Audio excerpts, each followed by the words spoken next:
Okay, here we go. Partly that break was to try and allow me to change the tension in the room because it felt really heavy, and I'm like, I don't want to preach in that space. That's going to be not fun, but there we go. We're starting a new series today that we're going to be doing really through until we begin Lent. And we started really the beginnings of this when we started our James series. Our James series, of course, we were looking at the question of wisdom and how it is that we understood what wisdom was, and James walked us all the way through that. And this next little section, I want us to think about what wisdom is, and just in terms of how we live. And so we're going to look at a few different subjects over the course of the next 6 or 7 weeks that help us, I think, just really practically say, what is it to be wise and to live wisely in the light of what God has taught us? And the first subject we're going to look at is friendship. I'm convinced that this is one of the keys for us in thinking about what it means for us to be wise followers of Jesus. It might not be the first thing you think of when you think about that, but I'm convinced that I will be able to make the case for you this morning and over the course of the next little while. Friendship's the first one we're going to look at. We're going to look at some spiritual disciplines in a few weeks' time, and then we're going to have a look at Sabbath and why Sabbath is a rhythm that's given to us to help us to live wisely in this world. So, why does friendship matter? Why are we beginning a series on living wisely with friendship? Well, it begins right at the very beginning of Scripture. 8 times God says things are good. If you want the list, it's light, then it's dry land and seas, then it's plant life, then it's light and darkness, then it's birds and fish, then it's living creatures on the earth. Those are 7. And then the last one is, he says, everything is good. In fact, he uses not just good, of course, we've used this many times in this church, but it's exceedingly good. It's like a Mr. Kipling cake. It's exceedingly good. And so 8 times he says, this is good, this is good, this is good, this is good. And then he says, this is not good. And what's not good? What's not good is that man was alone. And friends, I am convinced that that little line there that we've now taken and we make it all about marriage. And let's be clear, it has something to say about marriage, and we want to embrace that. But it has something much more to say about it. It says we are a people who are made for relationship. Relationships of all sorts. But we all too often collapse in our talking about relationships to be about marriage. And then if we're really fortunate in the church, then we'll do a little addendum on singleness. We do it sometimes about parents and children. So children obey your parents. Parents don't exasperate your children. It's like, oh man, that verse sucks, doesn't it? But we rarely, I think, in the church focus on friendship. In fact, I'm not sure I've ever heard a sermon on friendship, which was bad news for me because I didn't have any I could steal from for this. I had to write it all from scratch. The other thing about friendship is that not only is it at this very core of what it is to be human, is to be in relationship with people, it also builds the church. Nicky Gumbel once said, the secret to a great church is friendship. Super simple. And I think he's right. I have a friend, only one. I have a friend called Tim Giovanelli, who is in Sydney in Australia. And he describes his aim as he's a pastor of a church there.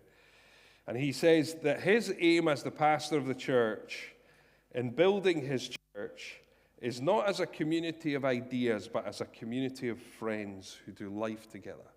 That his goal as the pastor is to make everybody in the church make sure they've got friends. He says, because if we are a church of friends, we will bring friends to hear the good news of Jesus. And there's nobody in the world I know who's better at it than him. Tim is the life and soul of every party he's ever gone to. And he has absolutely no shame. He will stand up and sing karaoke. He'll do anything he can to gather people together and make sure they're having fun, because for him, where people are having fun together, they build friendships together. And where the friendships happen, the church grows. And he planted a church with 12 people, and he's got about 800 in it now. So it kind of works.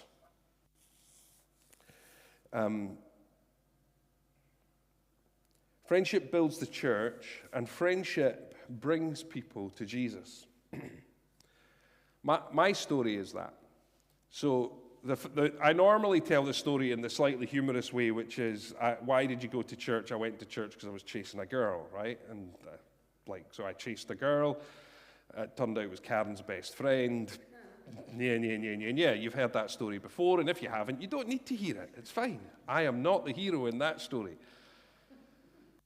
But I started hanging about church a little bit, and got to know some other people, and I got invited to go 10-pin bowling.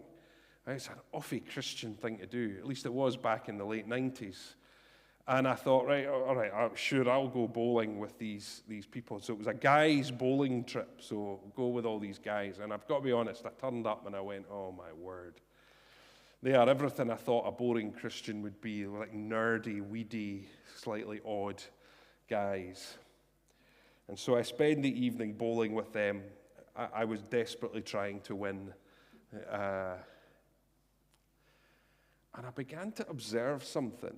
There were a couple of people that I knew, a guy that I was studying law with, one guy I played football with.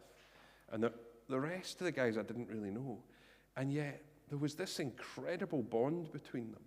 That the way they spoke about one another, yes, they had a laugh and a joke, but the trendy guys didn't push the nerdy guys to the side. There was a collective thing. It was absolutely astonishing.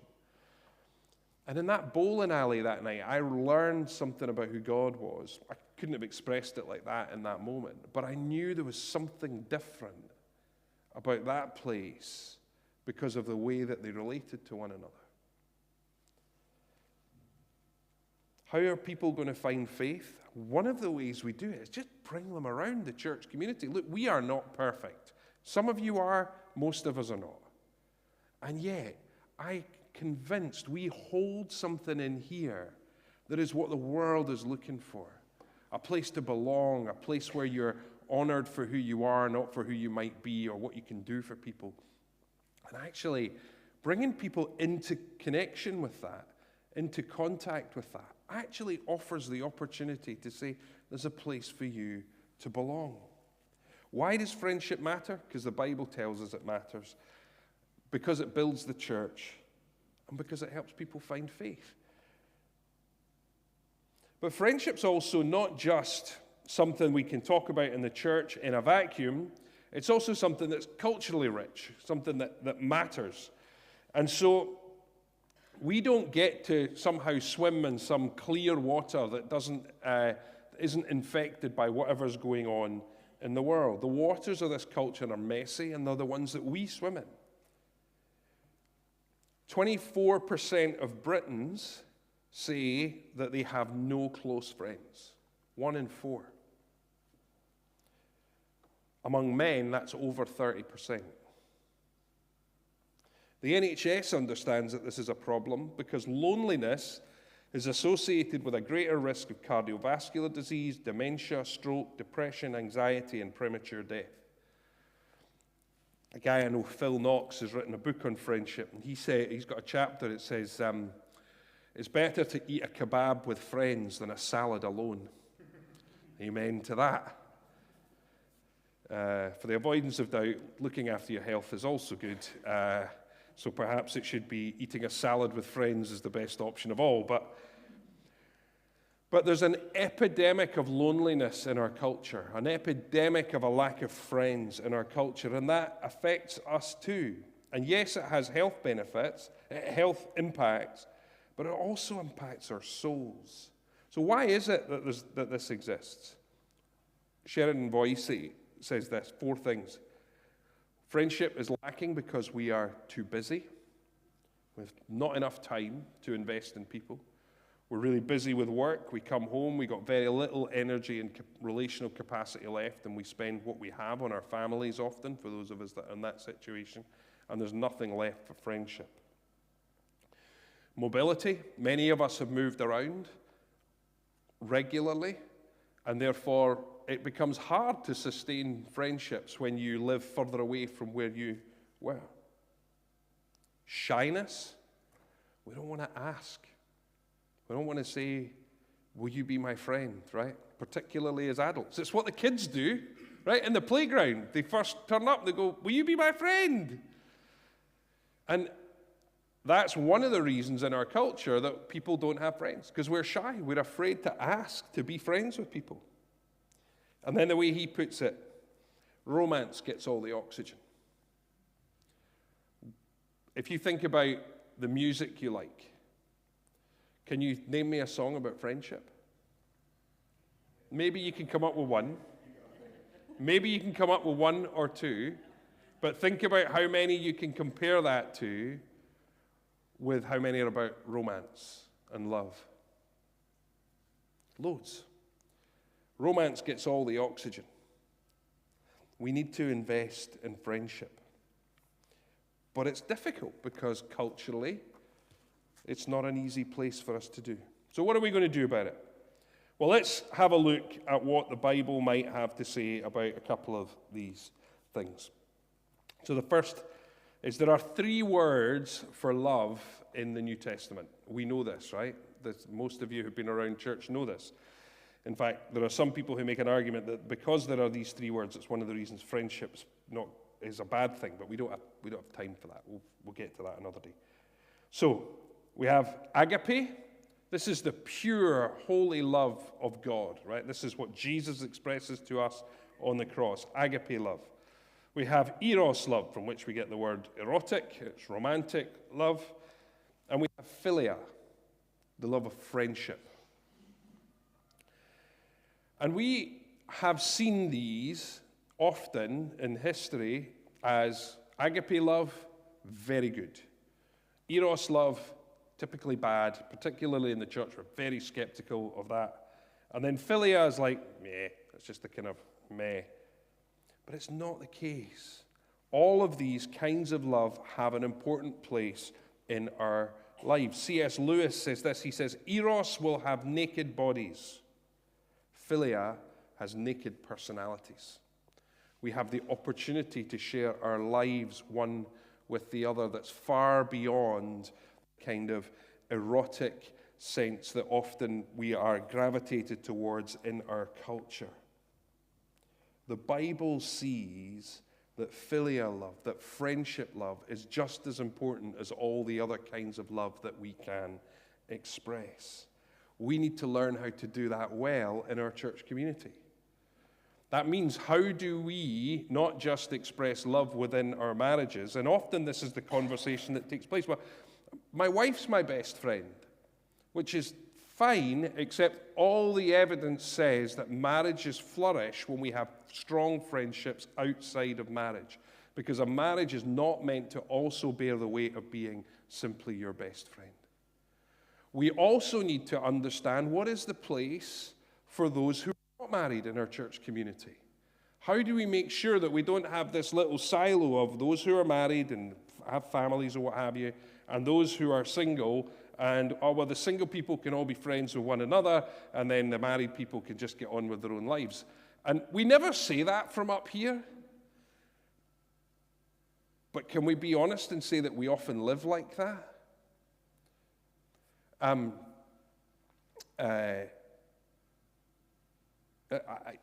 There's a friend of ours that from a church a long time ago.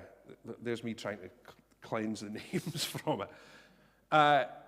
And they basically had a single person come live with them because they recognized their family was lesser because they were just in this bubble. And so they made space for someone to come live with them. Now, that might seem a bit extreme, but would it be hard for you to invite someone in the church family to come and participate in your like regularly eating a meal. Presumably you eat most weeks, most days.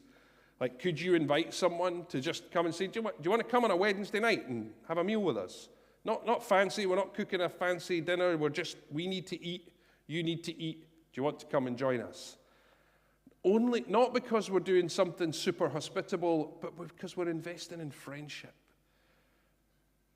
We'll say something more about friendship of difference in a moment, but the possibility of recognizing that filial love is so important that we will change our patterns and our rhythms to make room for it, because friendship matters. So, 3 words for love. The other is we see friendships of all sorts all throughout the Scriptures. Famously, David and Jonathan, you can read about this 1 Samuel 18 and around about there. David and Jonathan, really good friends in really difficult circumstances, and they work that through. They have this covenanted friendship, this really, really deep friendship. We see Paul and Barnabas. The apostles showed that doing life together with a peer, having someone that they can share life with, an important aspect for our growth as those who would want to follow Jesus. We see them intentionally spending time together and going and doing things. We also see them falling out, which is a whole other aspect of friendship that I don't think we'll have time for in this series. But what do you do with those difficult moments? Because if you're going to have a real friendship where we embrace naked personalities, as C.S. Lewis puts it, then we're going to have moments where things are difficult. That's okay. You've got to deal with them.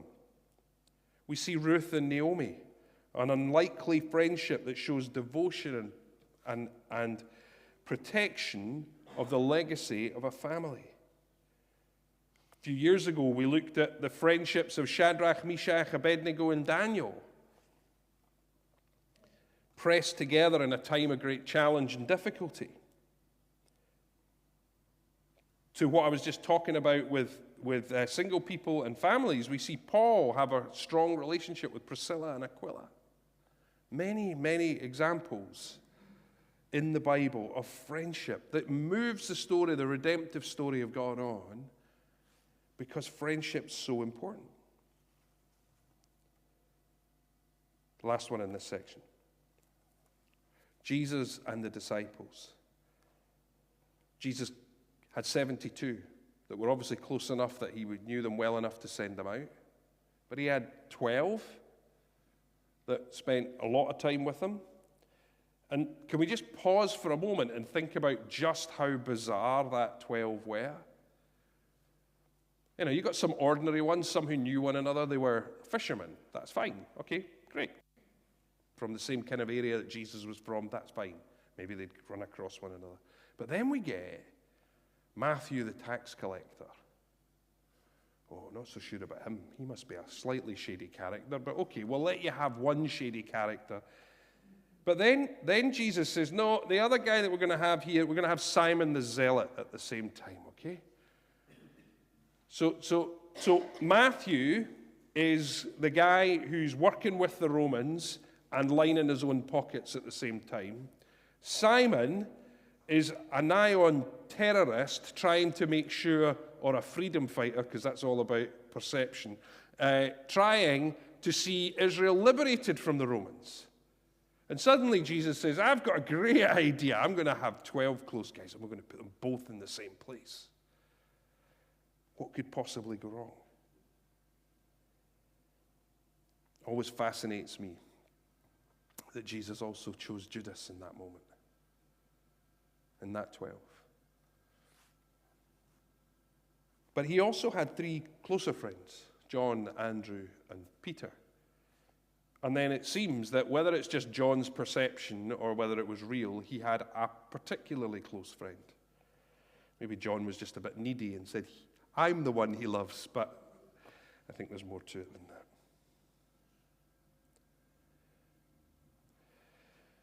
that.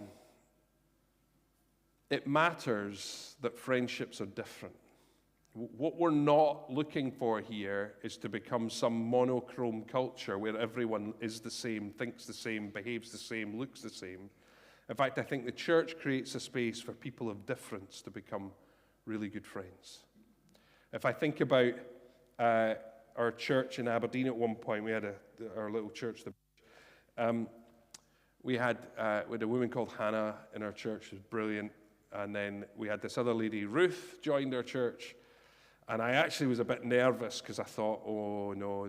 We were a wee small church, and I thought, oh, no, this could go very badly wrong. These two, they could be like chalk and cheese.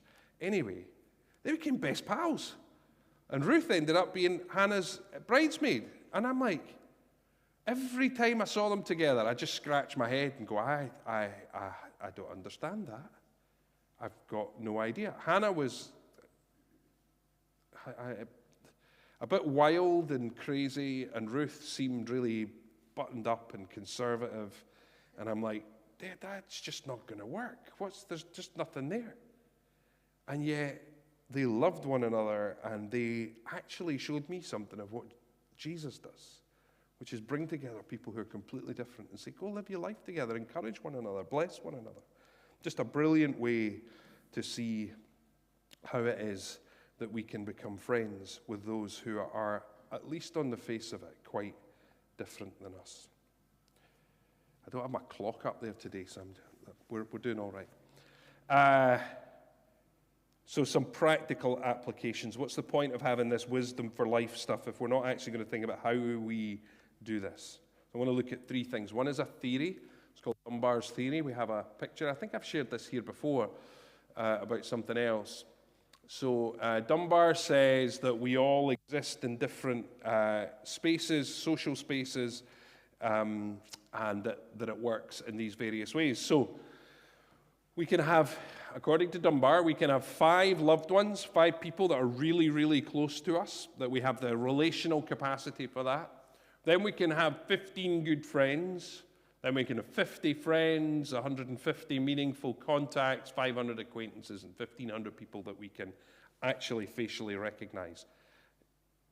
That's the generality of that, but that's what Dunbar says we can do socially.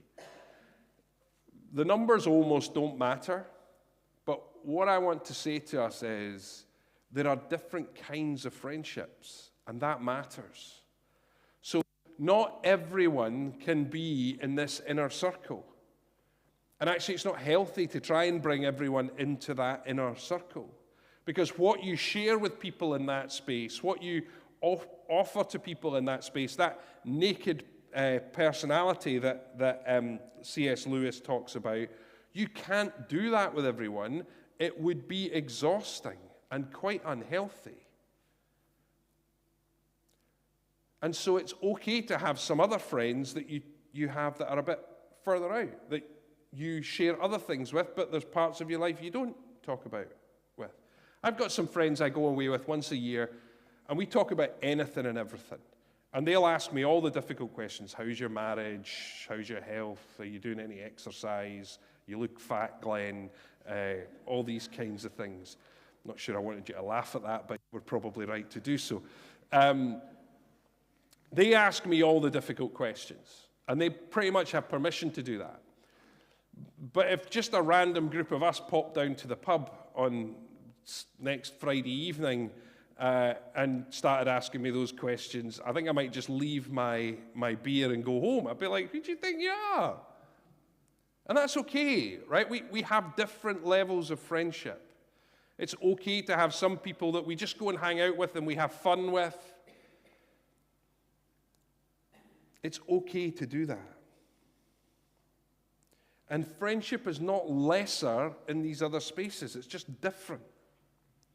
So in practice, don't sit here this morning thinking, yes, I would like more friends, but that means I need to have people that I'm going to spend every day with, and they're going to know everything about me, and that's not what we're saying. It's going to look different in different places. Does that make sense? Give yourself permission to have different kinds of friends. The funny thing is they've just redone some of this work. This is from the 1970s. They've redone some of this work, and they're looking at the millennial and Generation Alpha, and they're basically saying these numbers are out the window.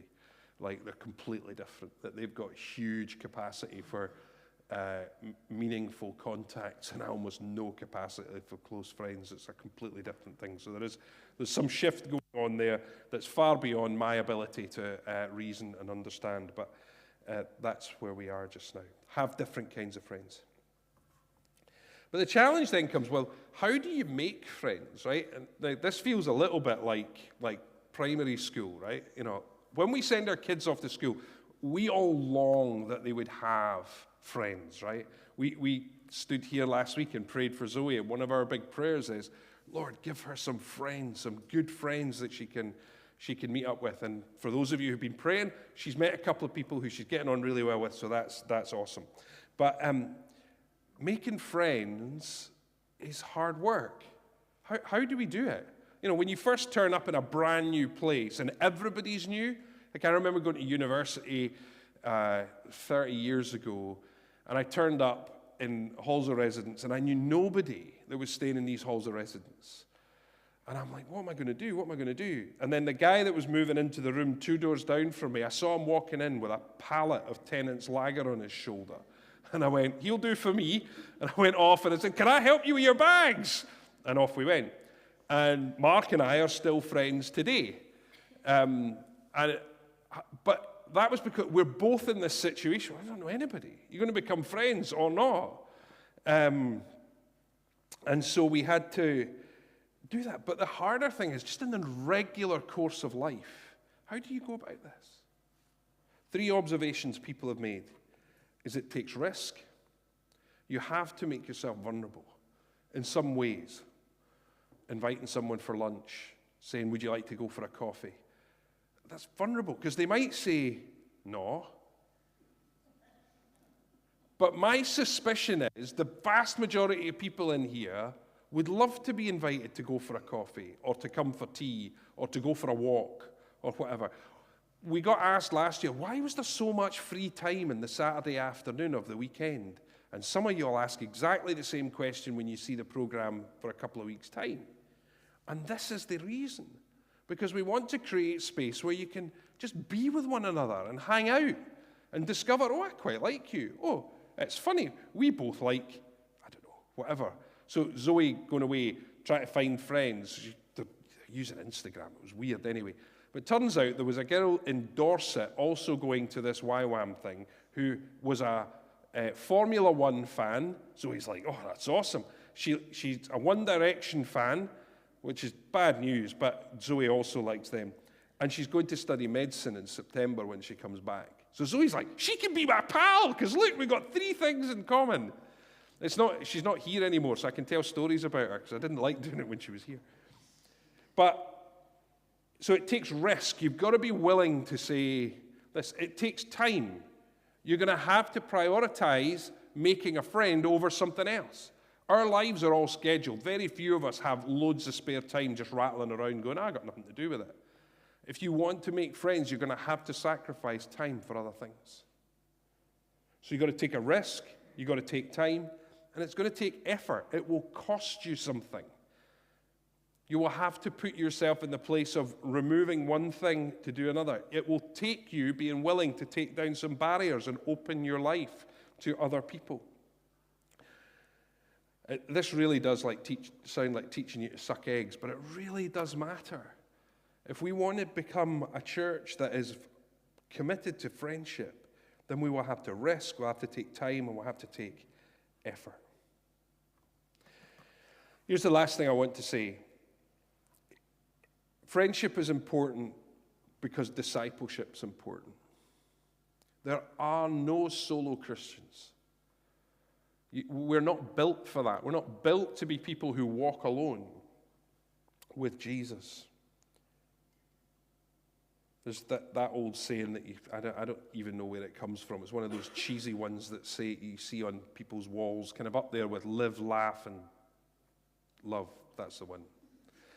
It's, if you want to go fast, go alone. If you want to go far, go with others. And actually, the truth of that is in how we live out our faith. You try and do it on your own, you might go in a burst, but actually, the truth is You want to go far, you need people who are going to walk with you. It is hard to be a follower of Jesus without a friend walking with you who'll say, nope, Glenn, that's not a good idea.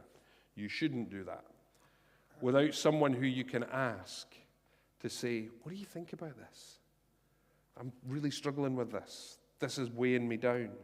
Someone who can walk with you. Friends express to us in a very meaningful way the love of God. And that can be in simple ways. So I preached a sermon last week about how Hagar was named God as the seeing God who sees me, right? That remarkably beautiful moment. And then this past week when we took Zoe to the airport on Tuesday, and there were tears from Karen and Zoe and none from me. Yeah, right. And we got home and we went to bed because we were at the airport for ungodly o'clock. And we got up and somebody had come and dropped off like a little care basket at our front door, which was just astonishing. We felt seen. We felt like how I imagine Hagar felt. She was seen by the God who saw her. We were seen by someone, don't know who it was, didn't put the name on it.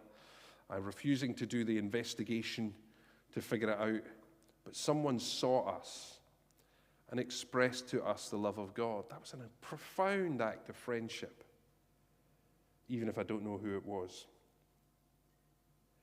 And so, friends express to us the love of God. Friends express the love of God in correction. I don't know who you take correction from, but about the only people I take correction from are my friends.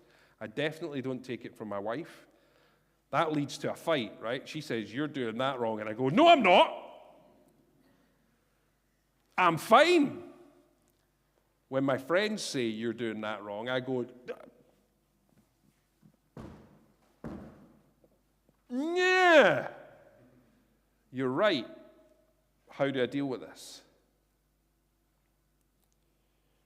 Friends can correct us and show us the love of God. And of course, friends can encourage us. There's no one that cheers us on better than friends who come alongside and say, you're doing an awesome job. You are great at this. So good to see you growing in this way. Wonderful to see the way that you're doing this. Friends help us express, to see the love of God expressed in practical ways. And so we can keep walking with Jesus, even maybe especially in the hard times. So friends, let us recognize the importance of friendship in our church. Might we prioritize it? C.S. Lewis again. Friendship is the main meal at the banquet of life. Let us prioritize friendship. Let us say, I'll sacrifice an hour of Netflix to have coffee with somebody that seems a bit random, but maybe, just maybe, they could be my friend.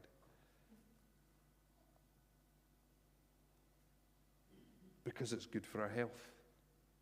Because it's good for our souls. Because it's good for our walk with Jesus. If you're able to, would you stand with me? We're going to close with a song.